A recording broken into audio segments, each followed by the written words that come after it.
Hi, my name is Mo Immaculata and I'm the dietitian here at Cedar Crest Hospitals. So today we are going to be talking about healthy eating habits. Healthy eating is consuming the right amount of food that will provide you with the adequate nutrients that would help promote good health. Now, creating habits will help us keep up with our healthy eating practices.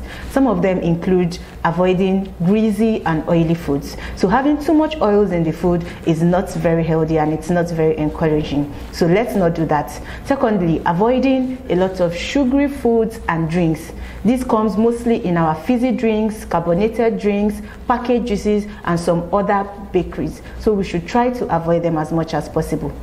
The next thing to do is to make sure that we always have a colorful plate. Colorful plate in the sense that we have lots of vegetables, lots of fruits in our plate. It could be as a snack and it could be as a meal as well. Then lastly, we have to plan our meals.